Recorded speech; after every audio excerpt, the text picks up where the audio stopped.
हाँ मझले भैया, जैसा हम बताएं ऐसे कल ध्यान देना युद्ध के समय। हाँ ठीक है।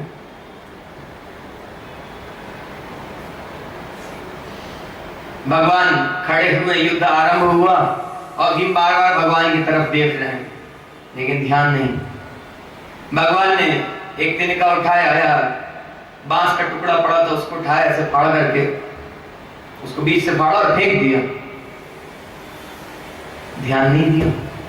भगवान ने फेंका था ऐसे, इन्होंने ध्यान नहीं दिया ठीक से। जरासंध को उठा करके पटका, एक पैर से पैर दबाया, दोनों हाथ से दूसरा पैर पकड़ा, फाड़ करके फेंक दिया। ये वापस आकर के जुड़ गया, बड़े घबराए थी, ये क्या हुआ भाई। फिर दोबारा यही किया, उठा करके पटका, भगवान की तरफ देखे, भगवान ने फिर वही इशारा किया, उठा करके जरासंध को पटका, एक पैर से पैर दबाया और दोनों हाथों से दूसरा पैर पकड़ करके फाड़ डाला, फिर फेंक दिया। फिर आकर के जुड़ गया, हंसता हुआ खड़ा हो गया, फिर युद्ध आरंभ हुआ। अब भीम को बड़ी चिंता हुई, भगवान से उसने निवेदन किया, कहा आप बोल रहे थे जैसा हम बताएं वैसा करना, वही तो कर रहा हूं, इसका तो कुछ होता ही नहीं और ये बार बार आकर के जुड़े जाते, ये तो बड़ी विचित्र बात है, क्या करें। मझले भैया हमने कहा था ध्यान से देखना, इशारा करते हैं तो ध्यान से देखेंगे तब तो मालूम होगा। ठीक है, फिर युद्ध आरंभ हुआ, एकदम सावधान है, भगवान की तरफ देखे, आज ध्यान से देखा, भगवान ने वही इशारा किया, उठा करके पत्ता या बांस का टुकड़ा है जो भी था, तिनका था, उठा करके फाड़ा और ऐसा फेंका। अर्थात दायां अंग बाईं तरफ फेंकना है, बायां अंग दाईं तरफ फेंकना है, तब नहीं जुड़ेगा। विपरीत दिशा में फेंकेंगे तब आकर के नहीं जुड़ेगा। अब वही किया, उठा करके पटका, एक पैर से पैर दबाया, दोनों हाथ से दूसरा पैर पकड़ा, फाड़ दिया और विपरीत दिशाओं में अंगों को फेंक दिया। अब आकर के जुड़ा नहीं, इसकी मृत्यु हो गई। परीक्षित जी को बड़ा कौतूहल हुआ, मन में कहा गुरुदेव क्या रहस्य, कृपा करके बताइए। कहा ये जरासंध के पिता जो थे बड़े दुखी थे, कोई पुत्र उत्पन्न नहीं हो रहा था, 2 रानियां थी, किसी महात्मा के पास गए, महात्मा ने फल दिया, कहा ये ले जा करके अपनी रानी को खिला देना, पुत्र उत्पन्न होगा। तो फल लेकर के आए, अमनिया करके आधा आधा करके दोनों रानियों को खिला दिया, तो आधा आधा पुत्र उत्पन्न हुआ।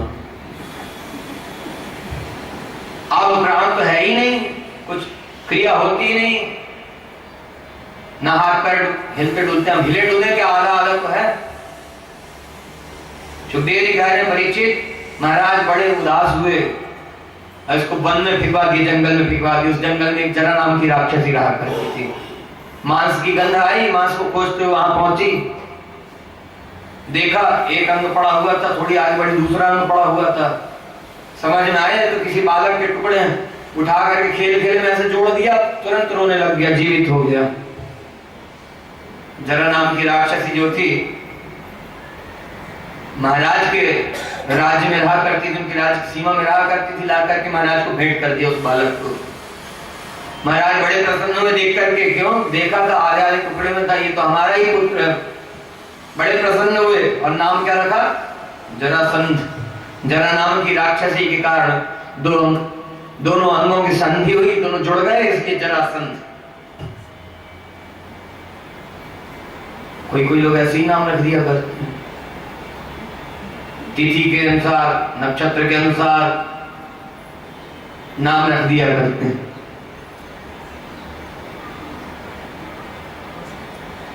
बड़े स्वामी जी, शिष्य स्वामी सीतारामाचार्य जी महाराज, हमारे दादा गुरु जी ने अपने प्रवचन में कहा, तीज को पैदा हुई तो नाम रख दिया तीजिया,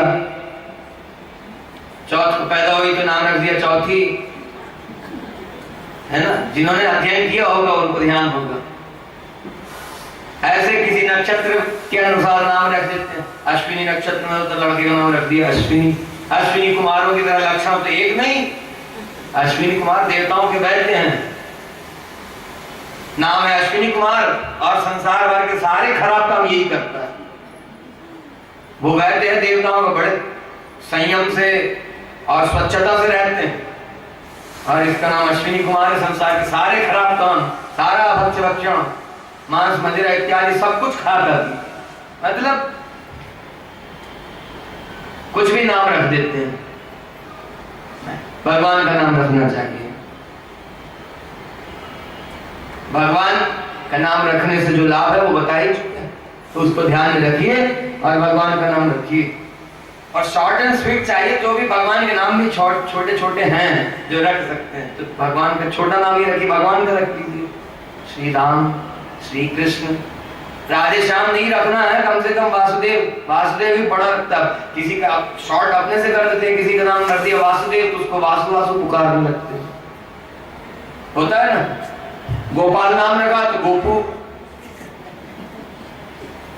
श्याम नाम रखा तो श्यामू, सब में ऊ लगा दिया। भगवान का नाम है, इतना सुंदर नाम है, जो है वो रहने दीजिए। छोटा करके क्या मिलेगा? अब इतना भी नहीं कर सकते, जीव को इतना भी कष्ट नहीं दे सकते, मुख को इतना भी कष्ट नहीं दे सकते, तो फिर किस काम का? थोड़ा तो कष्ट शरीर को देना पड़ेगा, तब तो स्वस्थ रहेगा, नहीं?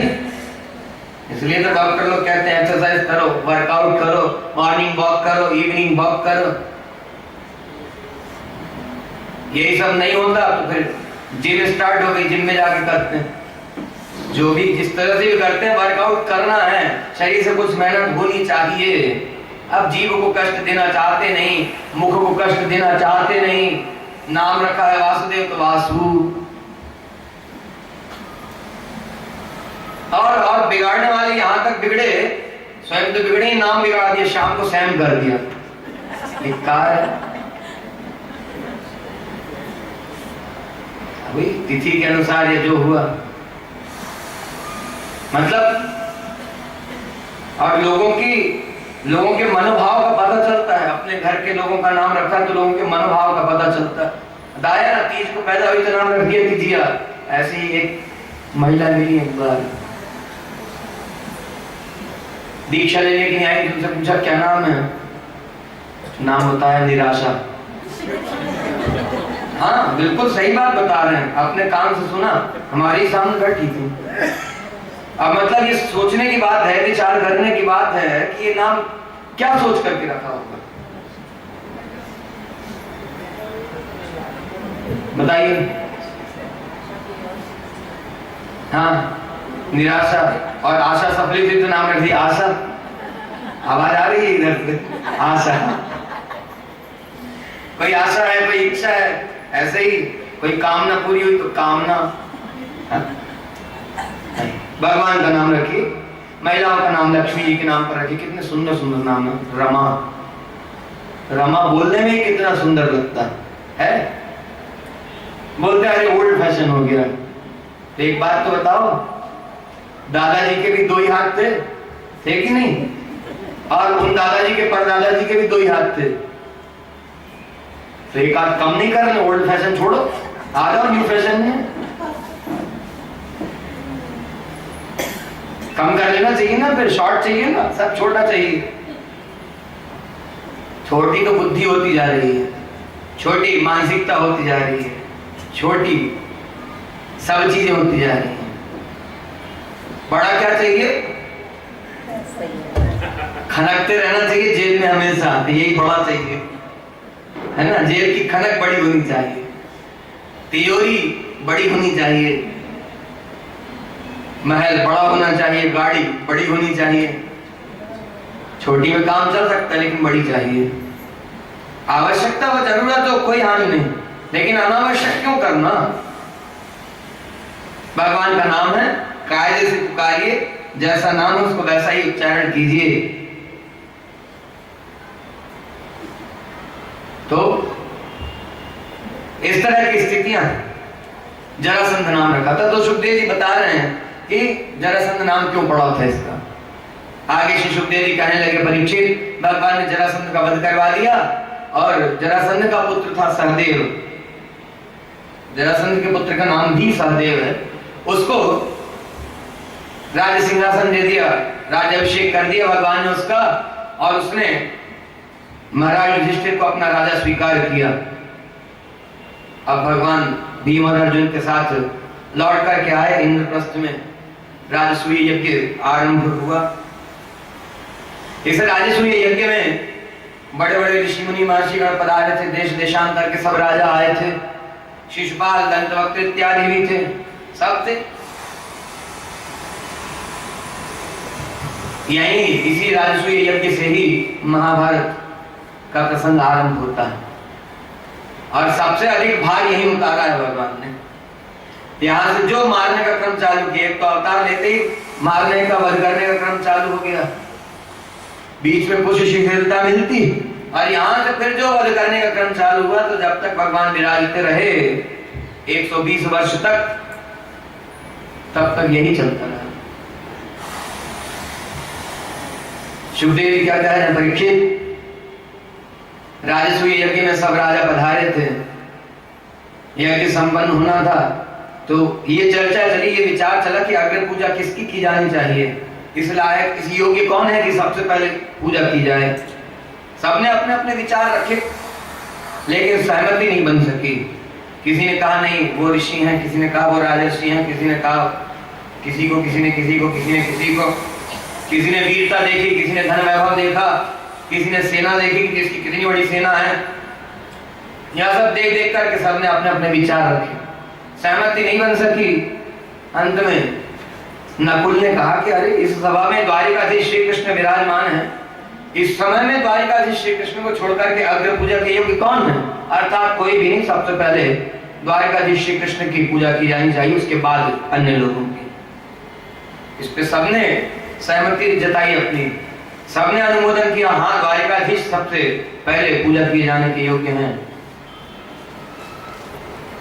भगवान के चरण पखारने लगे, इतने में शिशुपाल को क्रोध आ गया। शिशुपाल को क्रोध आया तो एक बार भगवान हरा चुके हैं, कब याद है, कब रुक्मिणी जी का हरण कर रहे थे, तब शिशुपाल को हार का मुंह देखना पड़ा था। और वैसे भी द्वेष रखता ही है भगवान से, क्यों, दुष्ट है ना। सुखदेव जी कह रहे परीक्षित भगवान के चरण पखार रहे थे, इतने में शिशुपाल उठ करके खड़ा हुआ और बड़ा खराब खराब बोलने लगा भगवान को, तमाम तरह के अपशब्द बोलने लगा। कहा अरे ठहर जाओ, इतने बड़े बड़े राजर्षि महर्षियों की सभा में ये वन वन घूम करके गाय बछड़े चराने वाला, गोबर मुख में लोट लगाने वाला, गोपियों के साथ नाचने वाला, स्त्रियों के साथ नाचने वाला, गोपियों के घर में जाकर के माखन चुराने वाला, क्या यही अग्र पूजा के योग्य दिखता है आप सबको? सबकी मति भ्रष्ट हो गई है क्या? इतने बड़े बड़े वीर राजा हैं, राजर्षि हैं, मतलब ऐसे राजा जिनका ऋषियों की तरह आचरण, ब्रह्मर्षि हैं, महर्षि हैं, इन सबको छोड़ करके एक ग्वाला,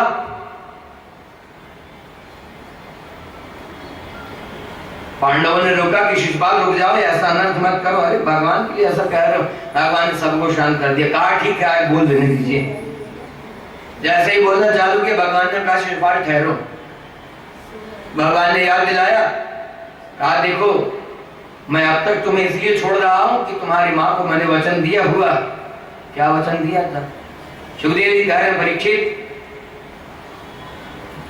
जब राजसूय यज्ञ में भगवान ने शिशुपाल का सर काटा और उसके शरीर से दिव्य ज्योति निकल करके भगवान के मुख में समा गई, तब आपके दादा महाराज युधिष्ठिर ने भी यही पूछा था नारद जी से। तो नारद जी ने इसका यही रहस्य बताया था। क्या रहस्य है? इसको ये जब जन्म लिया था तो भगवान श्री कृष्ण की बुआ का पुत्र है।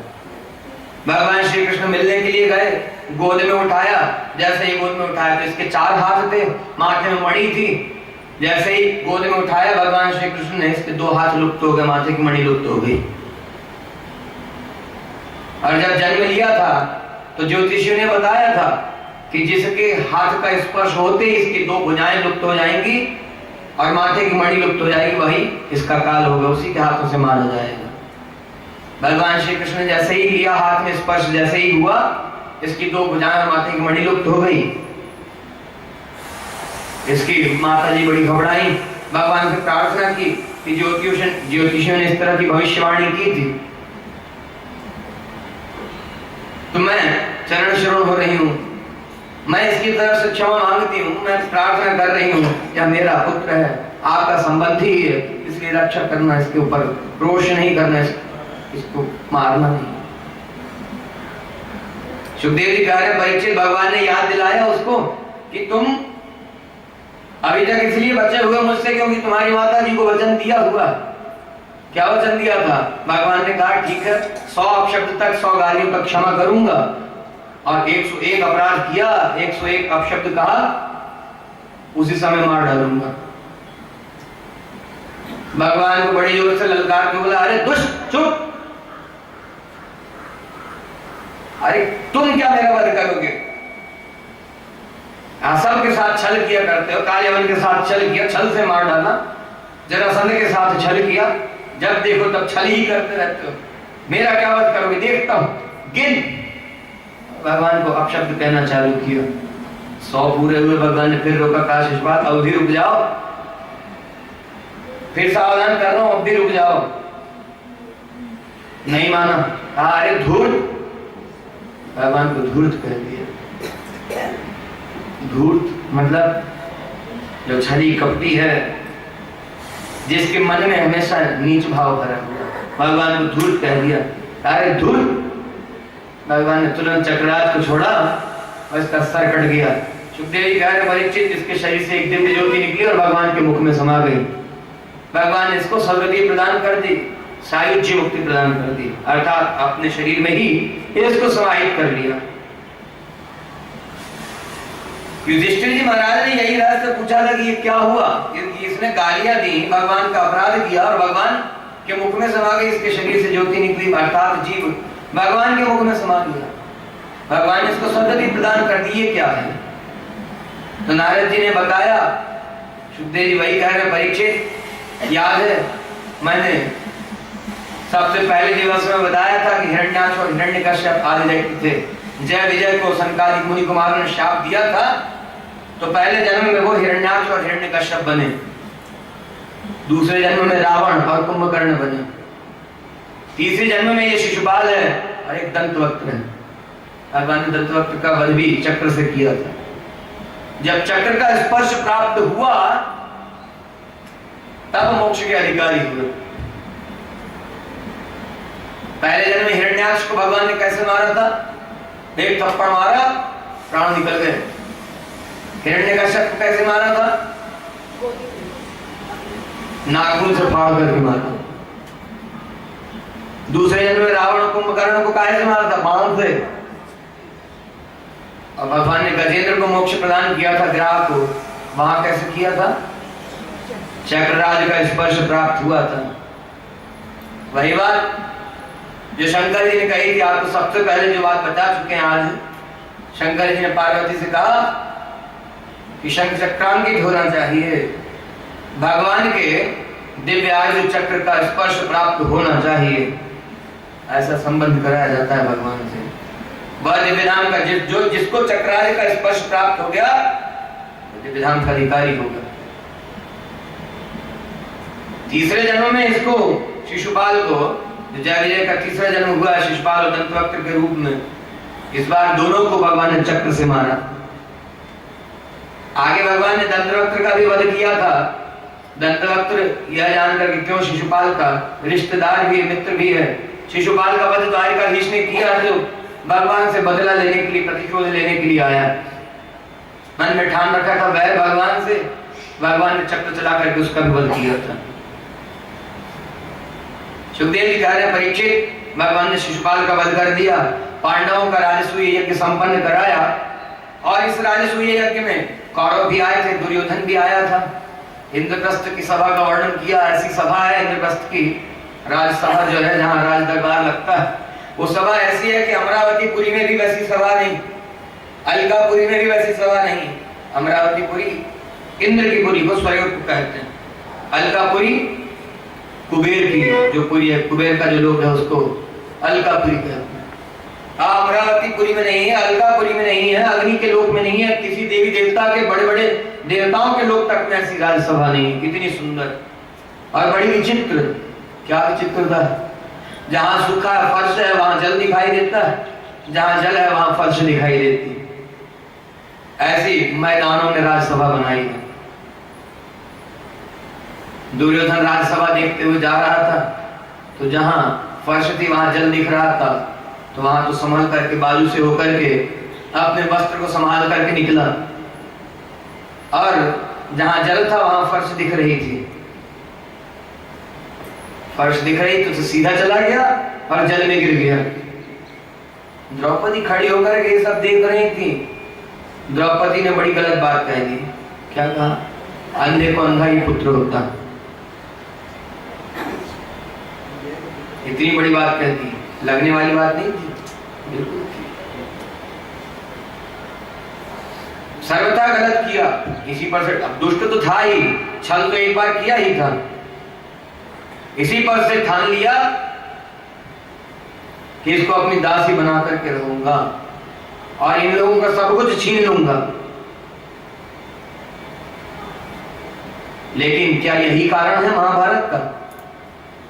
एक कारण हो सकता है, वास्तव में कारण तो इस दुर्योधन की दुष्टता है, जो छल छद्म किया। पहले भी यही किया था, छल से जुए में हराया पांडवों को। भीम को बाल्यकाल में ही मारना चाहा, युधिष्ठिर को राजा बनाए जाने लगा, तब से द्वेष कर लिया, तब से ये सोच लिया कि इन लोगों को रहने नहीं दूंगा, किसी भी तरह से नष्ट नष्ट कर डालूंगा। एक बार जुआ खेले महाराज युधिष्ठिर, हार गए, सब कुछ गंवाना पड़ा, तो बड़ों के समझाने से दे दिया, लौटा दिया। लेकिन अब फिर शकुनी के साथ मिलकर के षड्यंत्र किया। धृतराष्ट्र पुत्र मोह में इतना अंधा हो रहा था कि दुर्योधन जो जो कहता था सब मानता था। राजधर्म की बात यहां मालूम होती है, शिक्षा मिलती है राजधर्म की, पिता के धर्म की, पुत्र के धर्म की, सबकी शिक्षा मिलती है। यहाँ पर किस किस को कैसा कैसा आचरण करना चाहिए, महाभारत में हर एक के लिए शिक्षा भरी हुई है। और लोग कहते हैं महाभारत ग्रंथ घर में रखेंगे तो घर में महाभारत होगी। महाभारत ग्रंथ यदि घर में है तो केवल रखना नहीं है, पढ़ना भी है। पढ़ करके शिक्षा प्राप्त कर ली तो घर में क्या कहीं महाभारत नहीं होगी, कभी महाभारत नहीं होगी, कभी युद्ध नहीं होगा, कभी लड़ाई झगड़े नहीं होंगे। यही तो शिक्षा दी है कि इसको कैसा आचरण करना, ससुर को कैसा होना, फादर इन लॉ को, बहू को कैसा होना, बेटे को कैसा आचरण करना, बेटी को कैसा आचरण करना, पत्नी को कैसा आचरण करना, गुरु को कैसा आचरण करना, शिष्य को कैसा आचरण करना, राजा को कैसा, प्रजा को कैसा, सबके आचरण की बात कही गई। हर एक को किस तरह का आचरण करना चाहिए, सारी शिक्षा उस महाभारत में। तो जब उस शिक्षा को प्राप्त करके उससे अपने आप में सुधार करके अपना आचरण व्यवहार ठीक करके रहेंगे तो फिर लड़ाई झगड़े होंगे। और लोग कहते हैं महाभारत घर में रखने से घर में झगड़े होंगे। कैसी मूर्खता है। सुखदेव जी कह रहे हैं परीक्षित, अब फिर धृतराष्ट्र से कहा दुर्योधन ने जुआ खेलना चाहते हैं। आदेश दिया धृतराष्ट्र ने युधिष्ठिर को, कहा हमारे पुत्र की इच्छा है और हमारी भी इच्छा है, एक बार फिर आकर के आप लोग द्यूत क्रीड़ा करें, जुआ खेलें। ब्लैकमेल किया। महाराज है, महाराज की आज्ञा है, दूसरे बड़े पिताजी हैं ताऊ जी। भगवान ने मना किया था महाराज युधिष्ठिर को कि अब जुआ खेलना नहीं, चाहे कोई भी कहे, किसी का भी आदेश हो, महाराज धृतराष्ट्र कहे या कोई भी कहे, जुआ खेलना नहीं, सर्वथा अनुचित है जुआ खेलना। लेकिन संसार में किस तरह की स्थिति, विचार करना, इन सब बातों से शिक्षा लेनी। भगवान ने मना किया, नहीं माने। इतने शालीन थे कि महाराज धृतराष्ट्र ने कहा, बड़े पिताजी ने कहा, तो फिर जुआ खेलने के लिए चल दिए। और शकुनी ने फिर छल करके सब कुछ छीन लिया, सब कुछ हार गए। और यहाँ तक जुआ खेला तो खेला, इतना बड़ा अपराध किया, अपने भाइयों को दांव पर लगा दिया, अपनी पत्नी को दांव पर लगा दिया। पत्नी दांव पर लगाने के लिए, भाई दांव पर लगाने के लिए, जुए में हार जाने के लिए। धर्मराज कहे जाते थे, ऐसा धर्म। पत्नी को दांव पर लगा दिया, भाइयों को दांव पर लगा दिया, राजपाट सब कुछ दांव पर लगा दिया। नहीं, स्त्री सदा वंदनीय है, पूजनीय है, पिता सदा वंदनीय है, पूजनीय है। छोटे भाई भी है तो क्या, बड़े भाई का कर्तव्य है पिता के समान छोटे भाई की रक्षा करे, छोटे भाई का पालन करे, छोटे भाई का ध्यान रखे। सबको दांव पर लगा दिया। यही तो कह रहे हैं, हर एक के लिए शिक्षा भरी। छोटा भाई कैसा हो, बड़ा भाई कैसा हो, पत्नी कैसी हो, पति कैसा हो। ये सब भी तो चाचा के ही लौके थे, कौरव ये सब बड़े पिताजी के लौके। इससे भी शिक्षा मिलती आपने सगे संबंधियों के पुत्रों के साथ, सगे संबंधियों के साथ किस तरह का व्यवहार करना। ध्यान दीजिए। श्रीमन नारायण भगवान की, भाष्यकार श्री राम स्वामी महाराज की, श्री स्वामी जी महाराज की, श्री भागवत गोष्ठी की, श्री सुखदेव जी महाराज की। एक साथ बोलेंगे तो बोलिए ना। श्री व्यास जी महाराज की।